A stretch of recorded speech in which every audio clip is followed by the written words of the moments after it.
wallet with your name on it.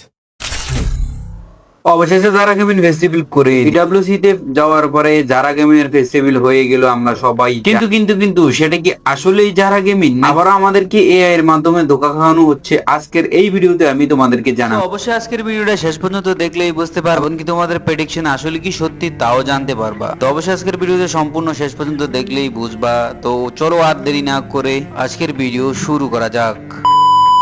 Recently হয়তো তোমরা জানো যে যারা গেমিং, সিয়াম ভাই এমনকি কুরুল গেমিং সাথে হচ্ছে সাংবাদিক তানবীর সবাই কিন্তু চলে গিয়েছে হচ্ছে ইডব্লিউসি দেখার জন্য, এমনকি মিডিয়া কভার জন্য হচ্ছে তারাই Free Fire official YouTube partner program থেকে গিয়েছে। তবে এই বিষয়টাই অনেক স্পোর্টস প্লেয়ার বা অনেক স্পোর্ট দর্শক আছে যারা হচ্ছে অডিয়েন্স আছে যারা এটা মেনে নিতে পারতেছে না, কারণ তারা নাকি বলতেছে এটা ডিজার্ভই করে না। বর্তমান সময় সোশ্যাল মিডিয়াতে প্রচুর সমালোচনা হচ্ছে কেন ফ্লিকার, কেন জিকু ভাই তাদের মতো ভালো ভালো স্পোর্টস অ্যানালিটিক্স অথবা যারা স্পোর্টস সম্পর্কে ভালো বুঝে, যারা স্পোর্টস সম্পর্কে ভিডিও বানায়, যারা স্পোর্টস সম্পর্কে সবসময় কথা বলে তাদেরকে কেন পাঠানো হয় নাই? হ্যাঁ, তার একটাই জবাব হচ্ছে ভাই এখানে কেউ তেল মারতে পারে না, আর হচ্ছে সবাই এখানে পার্টনার প্রোগ্রামে নাই। হয়তো বা জিকু ভাই আছে, তবে জিকু ভাইয়ের এত পরিমাণে ভিউজ নাই যে যত পরিমাণ ভিউজ গেরিনা ফ্রি ফায়ারের দর। আসলে যে তিনটা ব্যক্তি গিয়েছে তাদের সবারই কিন্তু মোটামুটি চ্যানেলের রিচ আছে, চ্যানেলে ভিউজ আছে, যেই কারণে হচ্ছে তাদেরকেই সিলেক্ট করেছে। কারণ ভাই ওখানে গিয়ে লাইভ করতে হবে, আর লাইভের মধ্যে ভিউজ আসে প্রচুর পরিমাণ, যা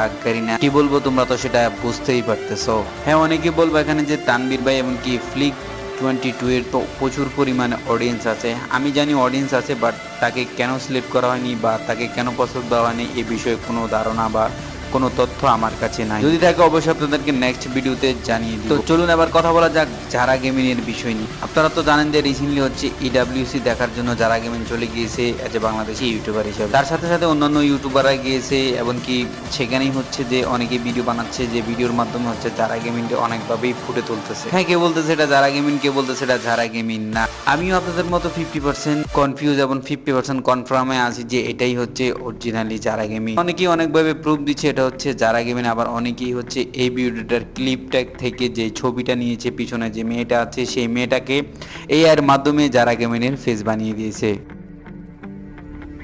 এখন বাকিটা আপনারাই কমেন্ট করে জান এটা কি আসলে যারা গেমিং নাকি হচ্ছে আবারও আমরা এআই এর মাধ্যমে ধোঁকা খাচ্ছি। আর হ্যাঁ, অবশেষে কিন্তু হচ্ছে ইডব্লিউসি এর প্রথম দিন খেলা শেষ হয়ে গেছে, যেখানে হচ্ছে খুবই খারাপ খেলেছে বাংলাদেশের টিমগুলো। আশা করি আগামীকালকের ম্যাচগুলোতে কামব্যাক করবে। আর হ্যাঁ, ভিডিও শেষে একটা কথা বলতে চাই, আপনাদের কি কেমন টাইপের ভিডিও আমাদের কাছে আশা করেন বা আমরা দিব আপনাদেরকে অবশ্যই কমেন্ট করে জানিয়ে দিবেন। কারণ ভাই রেগুলার হবো বলে রেগুলার হতে পারতেছি না, ইনশাল্লাহ আবার চেষ্টা করবো রেগুলার হওয়ার জন্য। কারণ রিসেন্টলি আপনারা আমার কমিউনিটি ট্যাবে দেখেছেন যে আমি উমরা করতে গিয়েছি, যেহেতু ভাই একজন সৌদি আরব প্রবাসী, তো সেক্ষেত্রে উমরা করার সুযোগ পেয়েছি দেখে উমরা করতে গিয়েছি, সেখানে অনেক ব্যস্ত ছিলাম, তাই হয়তো আপনাদেরকে মাঝে ভিডিও দেওয়া হয়নি। ইনশাল্লাহ আবারও রিকভার করবো, আবারও ব্যাক করবো। সবাই দোয়া করবেন, ভালো থাকবেন, সুস্থ থাকবেন, আর অবশ্যই কমেন্ট করে জানিয়ে দিবেন।